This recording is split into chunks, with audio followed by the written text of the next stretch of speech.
Hello, and welcome back to my channel where we delve deep into my personal journey of watch collecting, spiced with an economist's perspective on the watch market.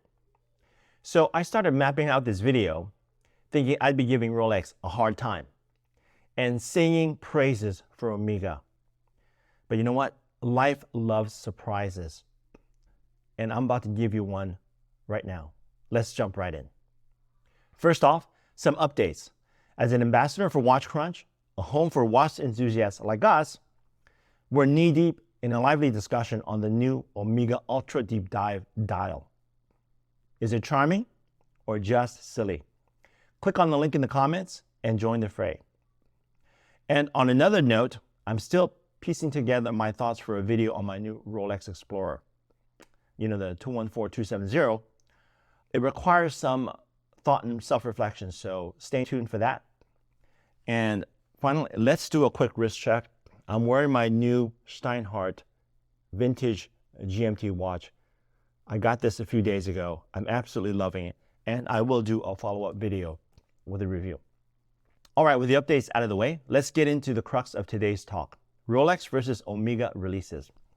So I've often felt that there's a slight bias in how we perceive new releases from Rolex versus Omega. A minor tweak by Rolex is treated like they've discovered a new time machine, isn't it? Yet no matter how inventive Omega gets, there's always a clamor for more. More innovation, definitely a better bracelet. We can be a demanding bunch, can't we? So I decided to do a side-by-side comparison of the 100th anniversary release of the Rolex Daytona Le Mans and the 75th anniversary of the Omega Seamaster. Now, I'm aware there are different breeds of watches, but both are significant milestones, right? We were all anticipating something grand from both houses. And what transpired when I put that comparison together?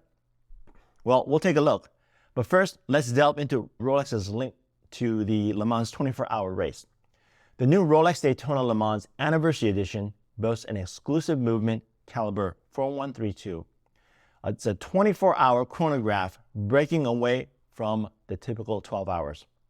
There are some lovely touches like the chronology escapement, Paraflex shock absorbers, boom boom, and bridges decorated with Rolex Cottagene. Those square tips on the hash marks are reminiscent of the vintage Paul Newman dials.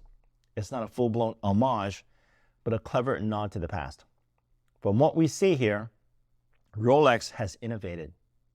Now, it's not a groundbreaking, earth-shattering kind of update, but still a commendable effort.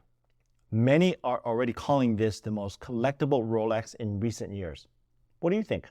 Do you agree it's destined to become a classic? Now let's turn our attention to the new Omega releases. The spotlight of Omega's new 2023 Seamaster collection is the color, dubbed Summer Blue. The intriguing part is that the dials shift in a gradient from the center, resulting in different shades of blue depending on the water resistance of the watch. Quite the spectacle, isn't it? Wait, a color change is the major update here for our 75th anniversary? Seriously? It feels like Rolex and Omega have swapped places. Omega is grabbing attention with a new dial color, while Rolex subtly upgrades their movement. Truth be told, I'm taken aback. I've always had this notion of their respective roles in the watch industry, and now it feels like they switch places. So I find myself praising Rolex and expecting more from Omega. But what's your take? Maybe there's something about the Omega release you absolutely love, or perhaps both releases were kind of a letdown. Share your thoughts in the comments. Now, that's a wrap for today. I hope you enjoyed our little chat. See you in the next video.